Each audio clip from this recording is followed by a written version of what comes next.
Bonjour à tous et bienvenue à notre premier preview MotoAx 2023 pour la saison MotoGP qui va bientôt attaquer à Portimao. Alors on attaque à Portimao directement en Europe. Ça fait un petit moment qu'on n'avait pas commencé en fait en Europe directement. Normalement on ouvrait au Qatar et puis après on revenait à Jerez par exemple. Alors que là tout de suite à Portimao, on a aussi eu un test à Portimao la semaine dernière. Donc ça c'est intéressant, on va en rediscuter. Je vais vous expliquer un petit peu qu'est-ce qui s'est passé, les constructeurs, quelles sont les forces en présence donc pour cette ouverture du championnat à Portimao.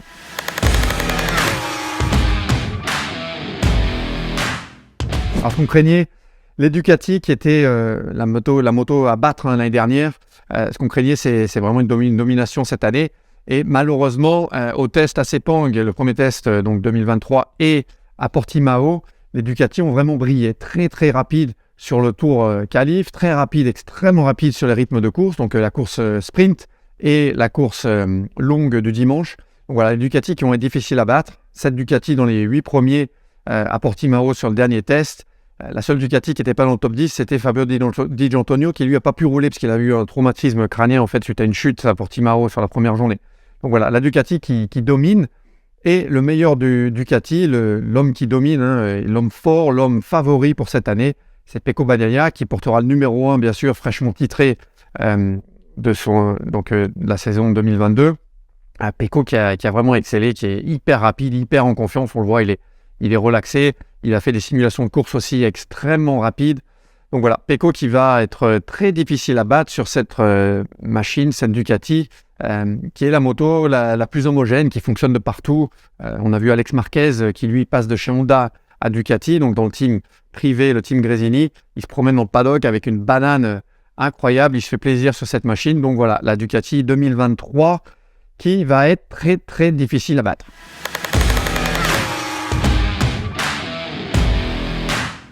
Alors, s'il y a un homme pour battre cette Ducati 2023, c'est notre Français Fabio Quartararo. Alors, Fabio, on l'a vu pas content après le test de Sepang. Il a eu vraiment des difficultés sur le tour rapide. Et ça, c'est hyper important de pouvoir se qualifier correctement. Ça détermine les courses. Donc, Fabio n'était pas content du tout. À Portimao, Yamaha et Fabio ont redressé la barre. Sur le dernier jour, ils ont roulé hyper rapide. En fait, ils sont revenus à une configuration 2022 au niveau aéro et au niveau des settings aussi. Donc, on garde la configuration 2023 du moteur qui a fait un pas en avant. Ça, la Yamaha, donc sur les top speed, on le voit, elle s'est rapprochée en fait, alors que les autres constructeurs n'ont pas chômé non plus. Ils ont tous bossé, ils sont tous venus avec des améliorations. La Yamaha qui se rapproche un peu. Donc ça, c'est bon signe parce que c'était vraiment le point faible de cette machine l'année dernière.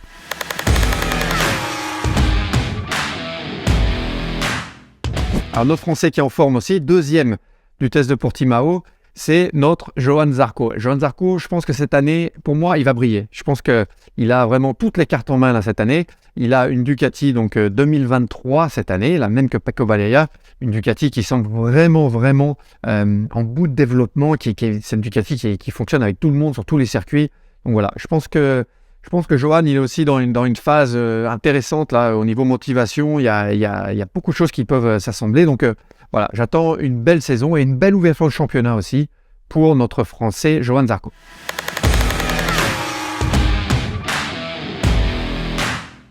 Du côté d'Aprilia, on est en embuscade. Alors 4 pilotes cette année sur l'Aprilia et des pilotes hyper intéressants. Donc on a Espargaro qui a brillé l'année dernière, surprise mais il a brillé. Vignales qui lui se rapproche petit à petit, il a été très très rapide, surtout à Sepang d'ailleurs. Et deux nouveaux pilotes, donc Miguel Oliveira et Raúl Fernandez, qui eux arrivent de la KTM et qui ont vraiment tout de suite été en fait enchantés de cette Aprilia, qui ont tout de suite fait l'éloge de cette machine. Et ils sont rapides aussi, ils sont très proches des deux pilotes officiels, donc il semble que Aprilia a donné du très bon matos à ce team privé. Donc ça va être intéressant de suivre les efforts de l'Aprilia. Elle est quand même, pour moi, un petit peu en dessous de la Ducati. Mais sur la course et à Portimao, on a vu une machine qui est très équilibrée en fait. Quand on la voit rouler sur le circuit, on la voit, c'est peut-être la machine qui est la plus stable. Elle est vraiment très très bien équilibrée. Donc voilà, du côté d'Aprilia, on a beaucoup travaillé aussi pendant l'hiver. On a ces deux nouveaux pilotes, on va avoir plus de données, plus d'informations pour choisir les pneus, pour les réglages d'électronique. Donc ça va être intéressant aussi Aprilia qui avait deux pilotes jusqu'à maintenant. Donc voilà, le seul point négatif, c'est Aleix Espargaro qui lui, tout de suite après la course, le test de Portimao, qui a dû aller se faire opérer à la clinique préférée des pilotes MotoGP en Espagne, à Barcelone. Donc, il a en fait un problème de cicatrisation suite à une opération qu'il a fait il y a quelques années pour le syndrome des loges. Beaucoup de cicatrisation en fait dans son bras et ça lui donne des problèmes de circulation et au niveau de ses muscles d'avant-bras. Donc voilà, il s'est fait opérer, donc pas beaucoup de temps pour récupérer quand même. Je ne crois pas que ce soit une opération vraiment compliquée, mais c'est jamais très bon de se faire opérer la semaine d'un Grand Prix. Donc voilà, à surveiller, aller chez Spargaro sur ce premier Grand Prix.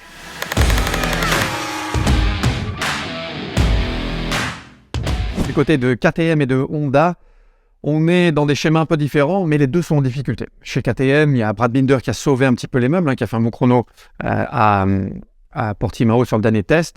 Mais on sent que chez KTM et chez GasGas, il y a des difficultés. En fait, la machine est toujours un petit peu capricieuse. Disons que la fenêtre où elle fonctionne est pas très grande. Donc, si on est un petit peu en dessus, un petit peu en dessous, on perd tout de suite pas mal de temps. Et voilà, on a encore besoin d'affiner ce package chez KTM. Alors Brad Binder, on sait qu'il peut faire de la magie. On l'a vu à Valencia, par exemple, l'année dernière, sur la dernière course. C'était lui, sur la deuxième partie de course, c'était lui le plus vite en course. Il roule extrêmement fort sur les rythmes de course. Brad Binder, c'est un homme du dimanche aussi. Donc j'espère qu'ils vont améliorer un petit peu la performance en qualif. Et à part lui, pour le moment, ça reste difficile. Miller, qui lui est passé de la Ducati à la KTM, est toujours en train de s'adapter. En fait, il a toujours quelques difficultés. Donc voilà, Brad Binder qui porte les espoirs de KTM pour le moment. Et chez Honda, c'est le branle-bas de combat. Il y a un énorme travail en fait de développement sur cette machine. On est en retard. On n'est pas au niveau des Ducati ou des Aprilia. On est en difficulté. Alors, c'est pas que négatif. Chez Honda, il y a un gros travail de fond qui est en train de se faire. Je pense qu'à un moment donné, ça va tous s'emboîter et ça va enquiller fort parce qu'on a un Marquez qui est de retour en forme. On a un Joan Mir qui arrive, le champion du monde 2020. Donc voilà, un mec qui peut gagner les Grands Prix et qui est extrêmement fort. On a un Alex Rins aussi qui arrive. Donc les deux pilotes de Suzuki qui sont arrivés sur des motos Factory Honda. Alex Rins qui a gagné 2 courses sur les 3 derniers GP, donc extrêmement rapide, vainqueur de Grand Prix, et qui lui aussi a une machine officielle dans le team de Lucio Cecchinello. Donc voilà, chez Honda, c'est en train de se mettre tout en place. On a aussi un Ken Kawashi, le directeur technique de chez Suzuki, donc pendant très très longtemps, c'était notre directeur technique. Suzuki qui arrête l'année dernière, Ken Kawashi qui a été embauché par Honda pour guider en fait ce projet, donc voilà, au niveau technique. Donc Ken, pour le moment, bien sûr, c'est pas facile en arrivant dans un nouveau projet comme ça. Il y a énormément de choses à comprendre, énormément de données et à analyser, voilà, avant de pouvoir améliorer le projet. On l'a vu quand Gigi Dall'Igna est arrivé chez Ducati, de chez Aprilia, ça a mis quelques temps en fait à fonctionner. Donc voilà, mais Ken, je pense que ça va vraiment être un atout pour Honda sur ce développement. Voilà, l'idée, c'est de faire tourner la Honda comme la Suzuki tournait. Et ça, c'est tout ce que je leur souhaite d'ailleurs, la Suzuki qui tournait très très bien.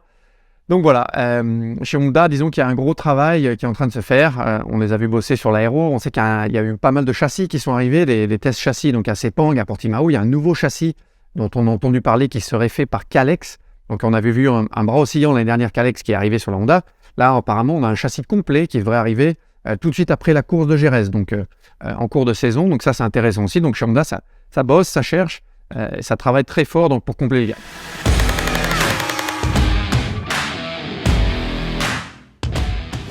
Enfin, du côté technique, on a quelques nouveautés. Du côté de Michelin, on a des pneus arrière cette année pour 2023 qui vont être réduits en fait à 2. Il y aura que 2 choix en fait au lieu de 3. Donc on a enlevé le pneu dur. On aura seulement le pneu tendre ou le pneu médium.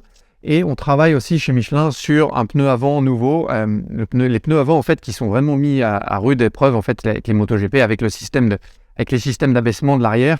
Qui transfère vraiment beaucoup de force sur l'avant de la moto, l'aéro des machines aussi, donc énormément de charge en fait, les machines qui sont très efficaces sur les phases de freinage, et Michelin qui a envie de développer un pneu plus solide, mais ça normalement on ne devrait pas le voir. Alors le développement va commencer maintenant, mais on ne devrait pas voir ce pneu avant 2025, donc c'est un projet à long terme.